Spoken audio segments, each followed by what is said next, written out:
Show your age. Show your body. Show your strength. Show your edge. Show your killer hair. Show yourself. Hair biology, designed to work with your hair as you age.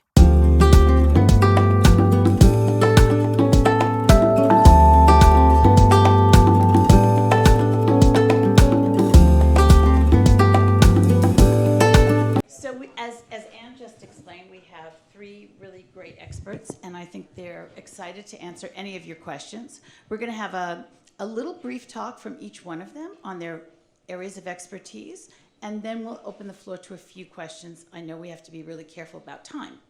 So one thing I'd like to say is we're covering three really important areas. One is beauty and wellness. We have an expert. Another is non-invasive treatments. So that's if you want to have some injections done or you want your skin to look better, more than Karen can do, then she's going to refer to Dr. Forley, who can do something more invasive than skincare alone. And then Kim, of course, is going to work on your inside out. So all of this really takes a huge part of how we're going to age and what we're going to look like. And these are habits that I think will carry with us. I mean, certainly nutrition, I need to learn a lot more about that. So without further ado, I'm going to have Dr. Forley start out by talking about some of the non-invasive treatments he's using in his practice right now. He's very cutting edge. I didn't mean that as a no pun, pun intended. Well, thank you, Wendy, and thank you, everyone, for inviting me here. And it was a very nice introduction, thank you. And I thought, rather than going to a laundry list of treatments and procedures that are out there, I thought for this audience it might be a good idea to gain an understanding of why we do the procedures that we do, why we offer them, and what the anatomic basis and thinking is. So hopefully you'll take away from this a deeper knowledge base.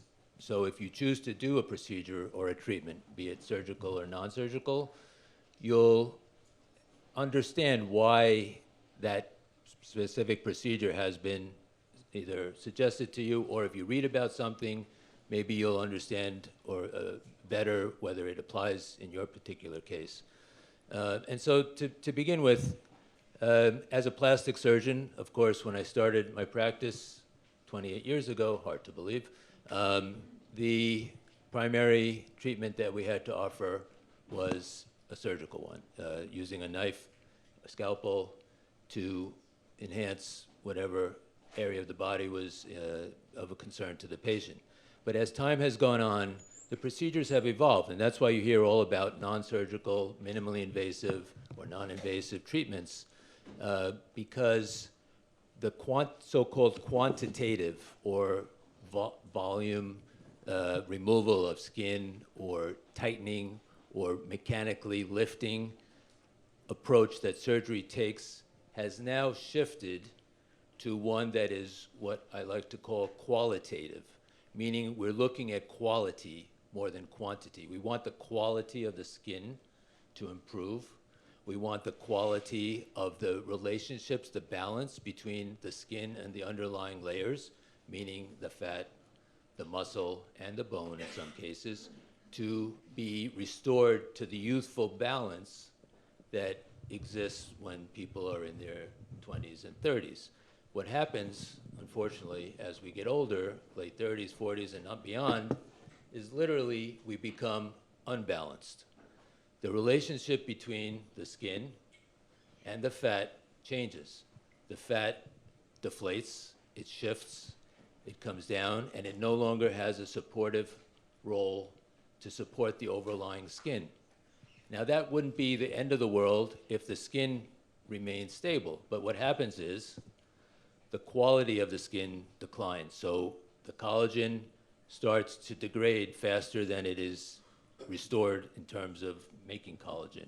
The elastic network and the fibrous network within the skin also declines.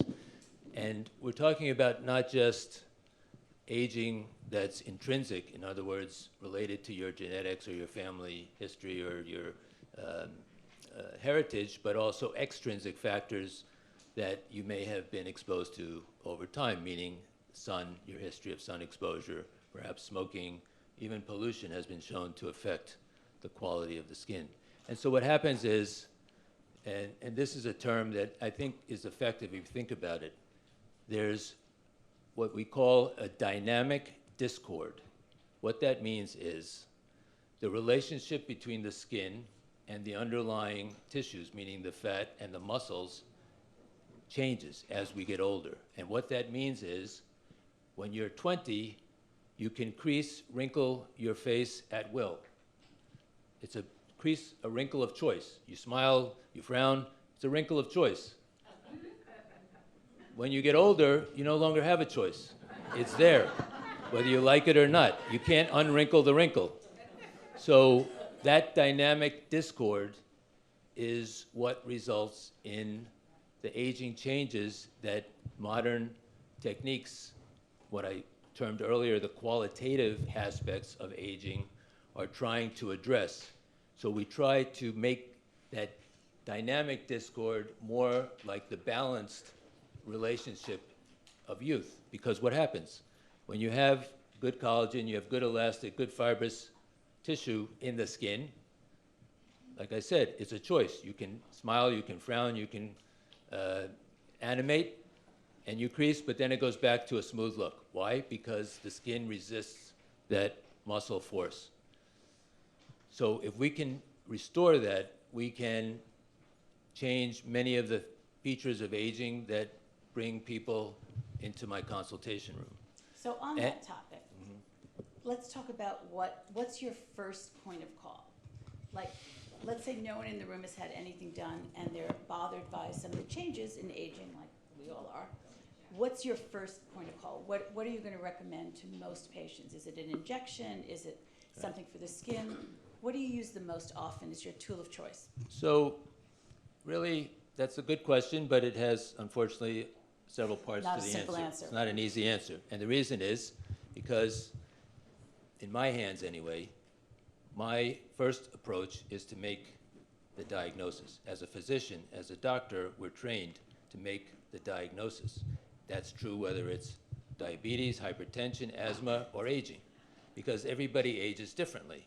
And so when people say, I don't want to look like that, or I don't want to look like that, the reason that person looks like that oftentimes is because the diagnosis was not properly made as to what is causing their aging appearance, and the treatment offered was not necessarily the right one for their particular needs. And so my first effort is to understand what's bothering the patient, because what I see may not be what's bothering them, and then come up with a plan. And sometimes there's multiple options. There might be a non-surgical choice or a minimally invasive choice, and there might be a surgical one, and then the motivation, the time frame, the recovery is presented, and then we together develop a treatment plan that is right for that particular individual, because what's right for one person may not be the right thing for another person. But the main thing, Wendy, is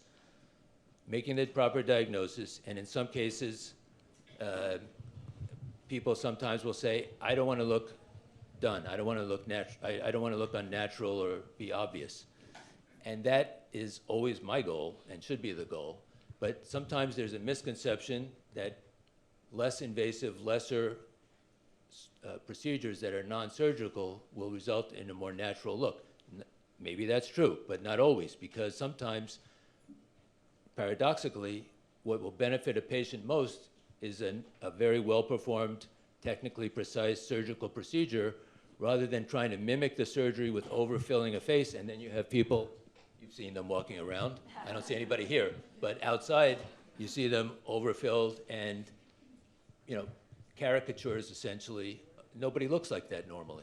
And so, I share that with the patients because, with social media and Dr. Google, there's a lot of things that people read that aren't always accurate. And so, that's where the consultation comes in. So that's where the consultation comes in because the nuances and the experience that the practitioner that they're speaking with is able to share with them will help guide them in the right direction. So to summarize, again, surgery, non-surgery are both valid approaches in many cases, but there are cases where people have to have a realistic expectation. If they choose to approach it non-surgically, they're not going to get a surgical outcome in terms of the result. But that's fine if that's what they're looking for, and they haven't burned any bridges. And the other thing I was chatting about with Wendy earlier is sometimes, you come into an office, who is this person? Who is this man, this woman? They want to do all these things to me. I don't really know them, but if you start small, you start with things that are less of a commitment, whether it's toxins like Botox or... Let's stop there.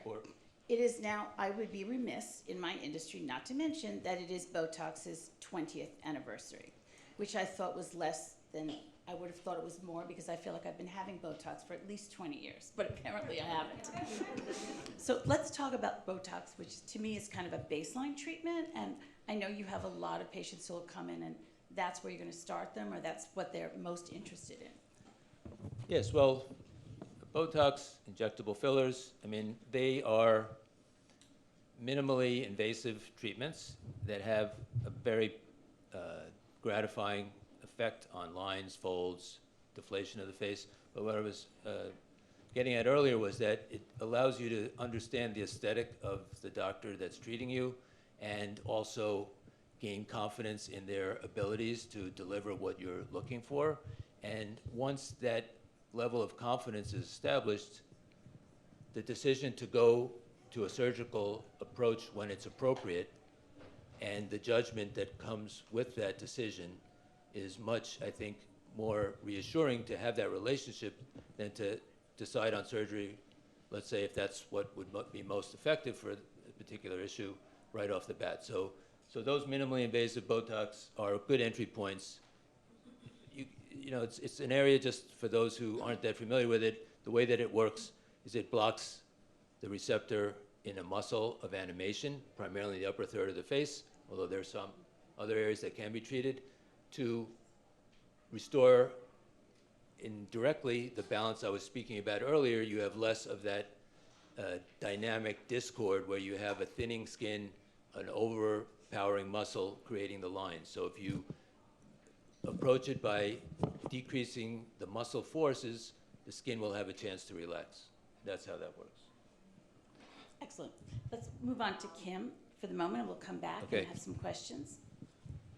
Hi, Kim everyone. is going to Can talk you hear to me? you about all the things we should be doing, so Okay. I want to take copious notes. So when we think about nutrition, the first thing to think about is our goals. And I think that we all have the same goals: to be happy, to be healthy, to be vibrant, to be mentally sharp and clear, to not be in pain, and basically be able to check off everything on our to-do list. So the good news is that there's epigenetics. And basically what that means is that we have the ability to, even if we have a DNA marker and a predisposition towards a certain illness, let's say osteoporosis or cancer, we have the ability through our diet, our lifestyle, our sleep, how we live our life to change that marker, to not change the marker, but turn that marker on and off. And that is very empowering. So what we put in our mouths every day is a huge factor. So I'll give you an example. Let's say you want to lose 5 pounds, and you can have an orange that's, let's say, 100 calories and 10 grams of sugar for purposes of the conversation. Or you can have a small chocolate chip cookie that's also, let's say, 10 grams of sugar and 100 calories. When you eat that orange, your body says, oh, the enzymes are here, the fibers here, the vitamins, the minerals, the antioxidants, the water, all in its perfect little form. I'm going to peel the orange, I'm going to eat a slice, and my body knows exactly what to do with it, with that vibrational energy to elevate me mentally, physically, and give me the energy I need to go about my day. When you eat that cookie, your body says, this is man-made, I don't really understand it. Where's the calcium in the cookie? Wait, it's not in the cookie. Okay, I'm going to pull it from my storage areas, my bones. which ultimately can lead to osteoporosis day after day. If you're constantly eating sugar, your body will pull the calcium from your bones and other organs in order to alkalize your system, because we know that sugar is acidic. So that'd be one example. So when we eat a lot of, let's say, sugar or processed foods or white flour or alcohol, when we create an acidic system, or when we do that, we're calling that nutrient deficiency. So we can be 500 pounds and be malnourished, or we can be 100 pounds and be very nourished. So weight is not equated with nutritional status. So when we think about, well, what should we do? Eating a rainbow diet, eating a lot of fruits and vegetables and antioxidants and phytochemicals. But even if you try to be healthy, you might think, I ate this tomato, but this tomato does not have the nutrient content that it did 50 years ago or 100 years ago, because we don't rotate our soil. Even if you're buying organic, they're planting the same thing. And so if the soil's not rich, that food's not going to be rich. And we all know when we go to the grocery store, the bananas are still green, something's been sitting on the shelf, then we keep it in our fridge, and by the time you actually eat it, it's very far from the ripening that would fully mature to its vitamin potential at the store. So when we eat this healthy diet, it also can or cannot affect our microbiome. And all you have to know about that big word is it's all the bacteria in our gut and the viruses and the fungi, and we need a lot of this. So we have what we call a homeostasis, an equilibrium, and we have a balance. But this can become imbalanced. So think about inflammation. Just scan yourself. Think about when you woke up this morning. Sinuses, allergies, itchiness, menopause symptoms, headaches, fatigue, brain fog, joint pain, arthritis, and we all know the list goes on and on. If you have any of that, that is an indicator that you have some inflammation, and as we get older and we're not detoxing as quickly, you're creating more inflammation. So it's very important, A, to detox, which hopefully we'll have time to talk about for a minute, but also to eat the right foods and to nourish our bodies correctly, but to keep this balance of the microbiome, this good bacteria in balance with the bad. And when we eat a good food, let's say this orange or an apple, we're getting that fiber. The pea pod with the little shell around the pea, or artichoke, that's the prebiotic. And the prebiotic is food for the probiotics. And we know that probiotics are good for us, like yogurt and pickles and kimchi, and that antibiotics, we know when we're sick, kill the bacteria, but the prebiotics are food for the probiotics. So if you're saying, I have IBS, I have digestive problems, I have inflammation, I have joint pain, what we want to do is we want to build up some of this good bacteria by, for example, just simply eating more fiber. And then we move to tricks, because we all want to be able to enjoy life and go out to dinner and live our life and eat whatever we want. How do we work the system? Because I love to go out to dinner. I live in I have a small apartment in New York with a small kitchen. I can't be making, long 3-course meals every day, and some of you might not want to do that every day. So how can you work the system? So for example, and we could go on and on, I know we have a limited time, but let's say you like to have your coffee in the morning. Might you consider, instead of drinking coffee to get the energy so you can check off everything on your to-do list, maybe putting a little cinnamon in that coffee. The cinnamon is a vasodilator. So for those of you who run cold, it will open up your blood vessels, creating more circulation. Just something simple. A simple antioxidant in cinnamon can make your coffee experience better, although not for those of you with Hashimoto's or hypothyroidism. Anyway, and then supplements play a role too, because we sometimes have to fill in a little nutritional gap. So you know what your diet and lifestyle is like, and do you have some areas where you're thinking, this isn't the healthiest choice, but it's what's available now? Might you want to consider taking a supplement, whether that be homeopathic, herbal, vitamin, mineral, enzyme, probiotic, whatever it might be? And one of the hot trends now is adaptogens, and adaptogens help us adapt to anything, and that could be physiological, physical, any kind of physical or mental stress on the body. So little tricks, like how can we work the tricks? Because I love in my private practice and in my corporate lectures to talk about how can we work the system. So for example, let's say you want to go harder, faster, stronger, longer, whether it's on the elliptical or in your sexual life or to walk down the street or for mental clarity, whatever it might be, you could take something like a medicinal mushroom powder, and you could put this mushroom powder directly into your coffee or your fruit and vegetable smoothie or in your oatmeal. Something simple like that can make you very clear and sharp and good for brain health. So as we age, we have to worry about brain health and gut health and joint health, and all this symptoms can be mitigated, and actually eliminated completely through learning what to put in our bodies. And as we get older, we have to be just a little more careful, and why not learn some of the tricks of the trade? This is why we need you, Kim, because the only thing I do that you just mentioned is I do put cinnamon in my coffee, and I highly recommend it. Good. A lot of Nespresso, but I still put cinnamon in it. I'm going to go over to Karen Ballou, who's going to have a different approach about the skin, but similar in theory to what Dr. Forley was talking about, because the skin is important to him. Yes. And he likes to see patients who have come through your program and have beautiful skin before he operates on them. So let's talk about what you have to offer in the wellness theme. Well, that's why I like the doctor, because he does things that I can't do, and I do things that he can't do. So part of this is, I think, what makes this a great panel is that we're really talking about many aspects of health and how we feel, how we look. And as we talk about the microbiome of the gut, and you've probably been hearing a lot about this lately, and a lot of articles being written about gut health, oral microbiome health for the gut, for the oral, and also for the skin. This is actually not a new word. It's just a new word that's being written out there. And one of the biggest trends, and a lot of you, not being industry people, don't always hear this, but you'll find it in magazines eventually. It's called the #1 trend out there is, actually you'll be surprised at this, is dirty wellness. And you might ask the question, what does that mean? It means that we are doing things that strip away from our skin and creating the skin to be in a place where it's not healthy. And so the more we strip the skin, the more we're creating an unhealthy balance to the skin. I know the doctor talked about balance. I know that Kim talked about balance. But when we come down to our skin regimen, and we also come into what are we doing for our skin, we have to think about those things that are going to actually bring balance to the skin. The skin has two things that it really wants a lot of, and that is oil and water. And when the skin is not balanced properly, what's going to happen is the skin gets dry, or the skin's going to be excessively oily.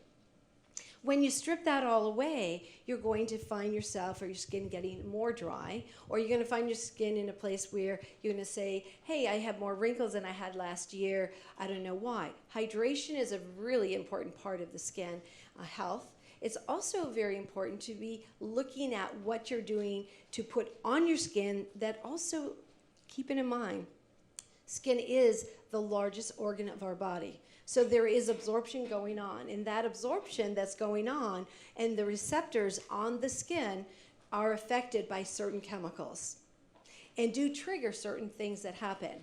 So when we take that into consideration and we're looking at the back of a bottle, or we're talking to our friends and say, oh my goodness, this product works, not all products work equally. Just like even between the three of us, we have to actually go in, look at the skin, and put you on a regimen that's going to work best for you.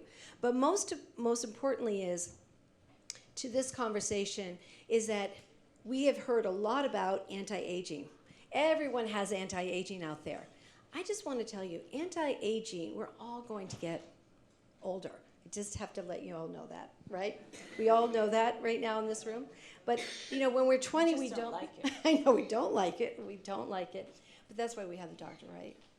But what I do want to say is the reflection of this is that as we do go through the stages of aging, inflammation, just as it is with the gut and our nutrition, it is with our skin. Our skin is really a reflection of our gut and what we're doing internally with our gut. So I try to match this together. And one of the things that happened to me when I as many of you heard, I had Hodgkin's lymphoma 15 years ago. One of the things that was really important to me is to understand the question that I kept asking, why? Why me? How did this happen to me? And we all do that. When you are diagnosed, that's the first thing you're like, how did this happen? Because you get a cut, you go, oh, I cut my finger because I cut it on a piece of glass or something. Or if you fall down and break your leg, you know how these things happen. But this is something you just don't know. But one thing that I knew is that I was going through this really traumatic time of not knowing, but yet I was in the skincare industry. And as I was doing that, I was also trying to understand what was happening on the surface of the skin because the changes were so vast. So I just want to kind of bring that back, is that I realized at that time that the nutritional part of this was very important. So I went to a naturopathic, I went to a nutritionist, and I really got that whole piece together, because I really do think that was part of my journey of getting well. But it was also what I was going to be doing for my skin, that I was not going to go back into the same program that was going to have all of these chemicals that were going to be effective in absorbing into my body.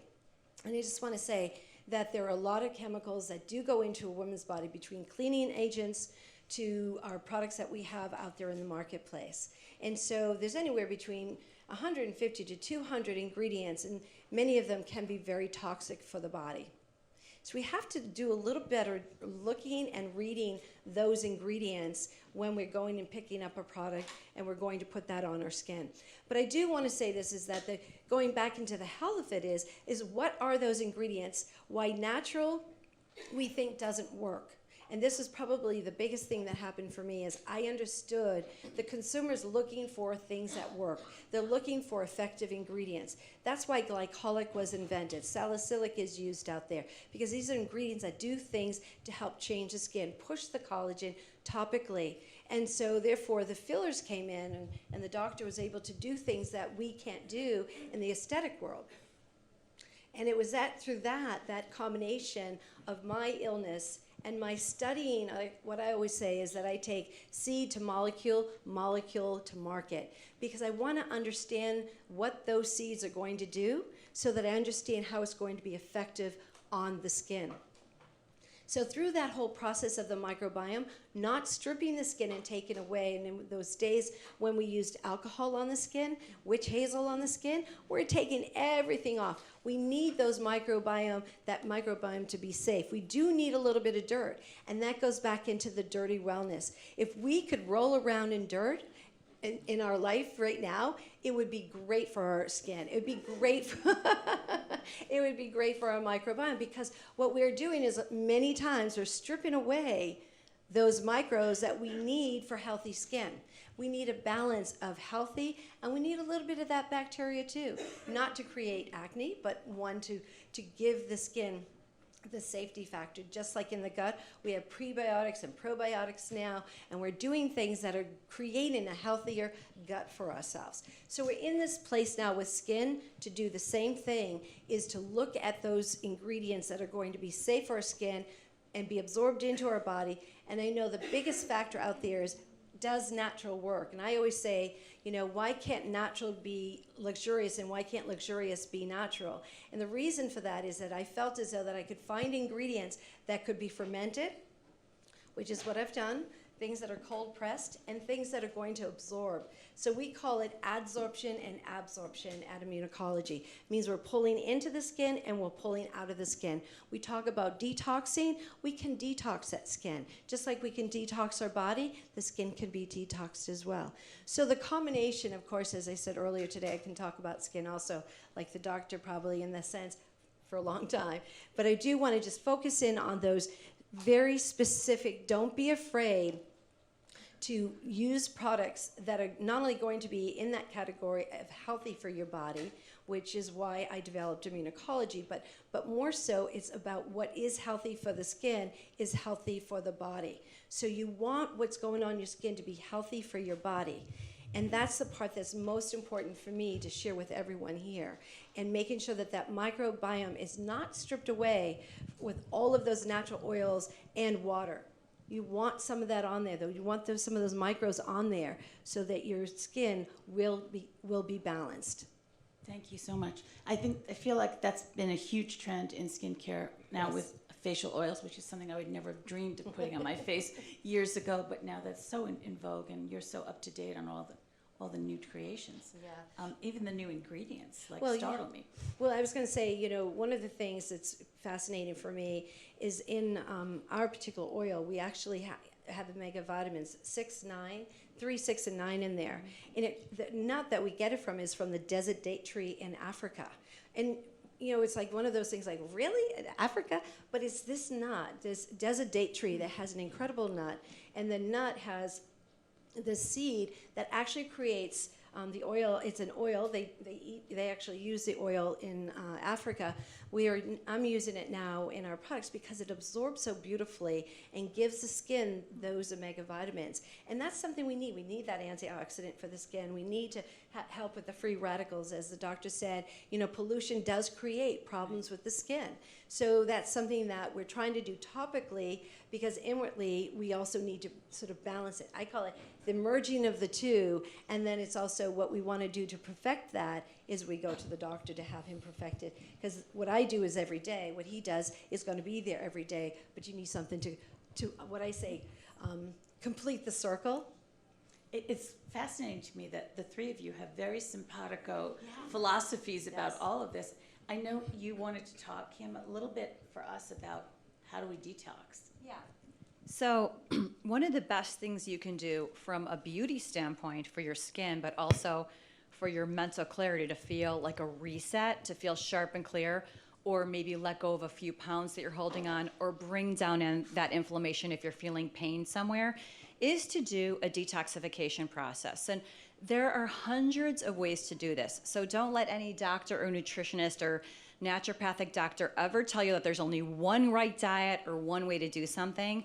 Lots of ways can work, and it's just finding out what's right for you. And we're also individual with our history and our stress and our lifestyle.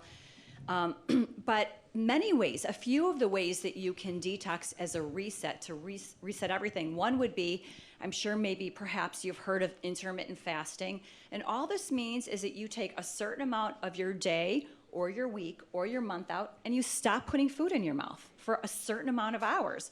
A lot of us are used to eating 3 meals and then snacking in between every single meal up until bedtime, and then we start it all over again in the morning. So if you can give your body a rest, that can do the trick. So let me give you an example. Let's say we all have little garbage cans in our cells. It's called the mitochondria. And when we're young, we detox very quickly. But when we're older, those garbage cans get filled up and they start to overflow.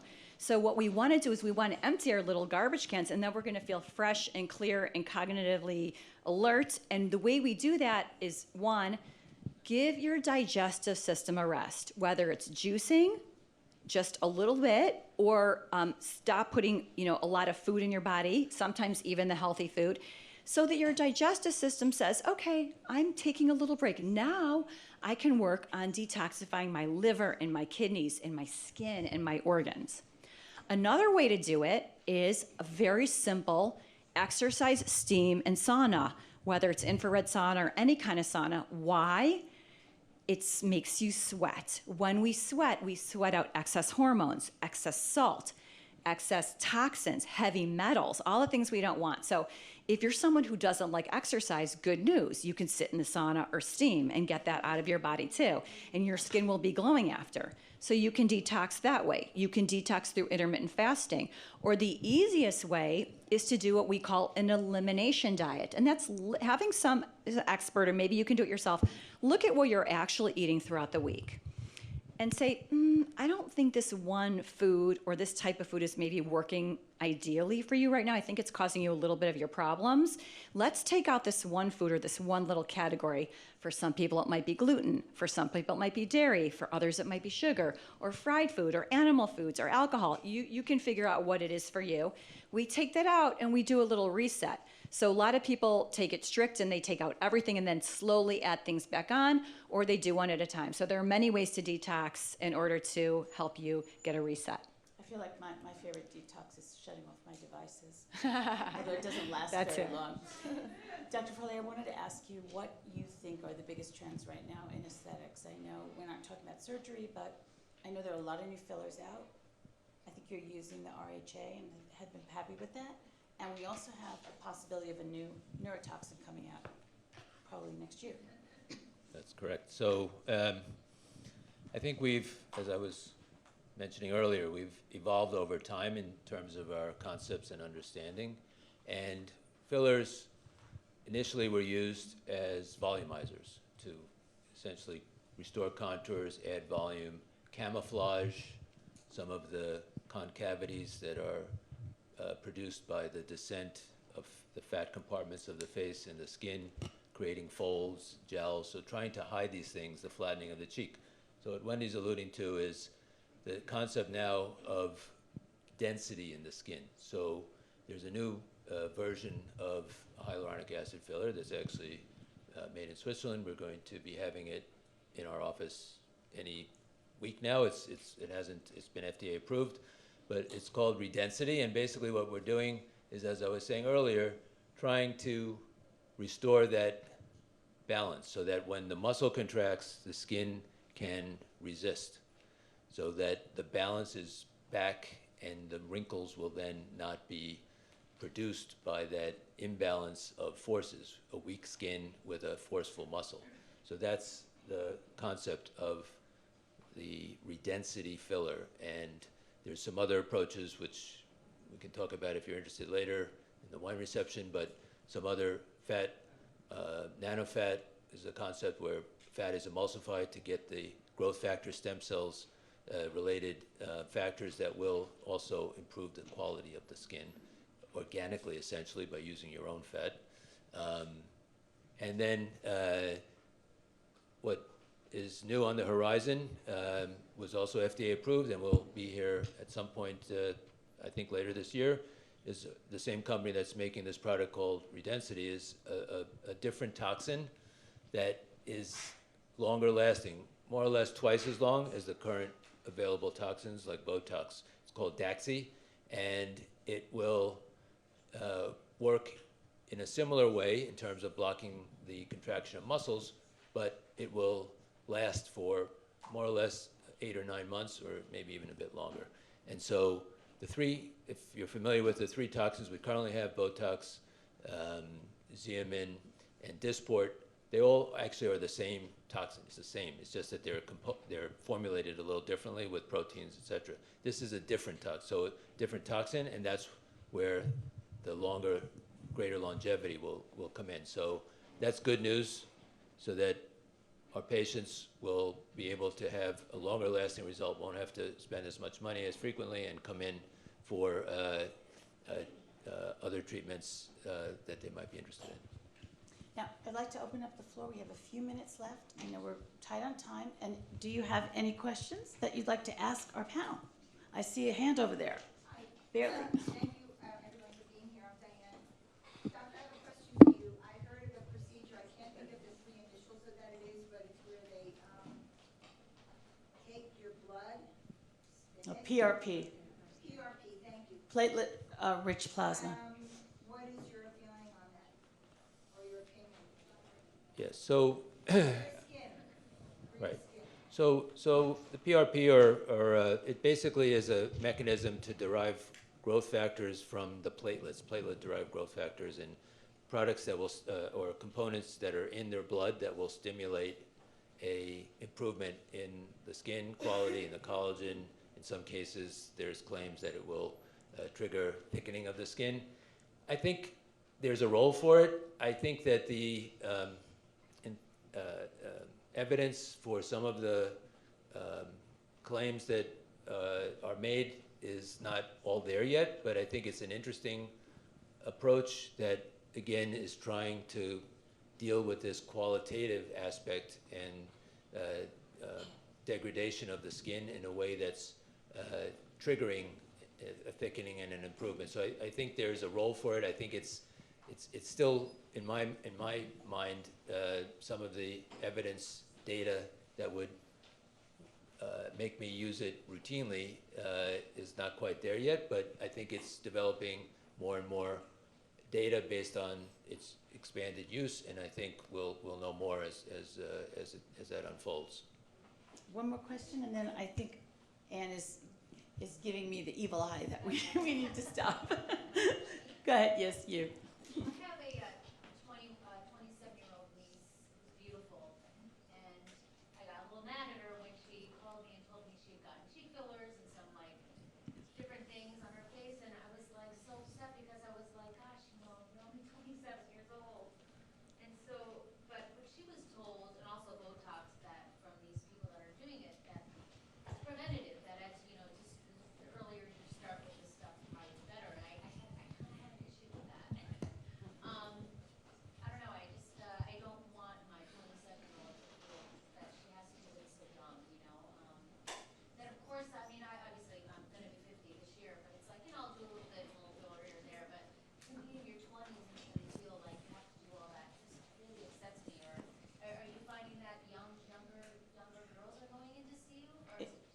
definitely a trend. I know, Some of it is driven by social media, unfortunately, Yeah, and a lot of it is. a lot of it.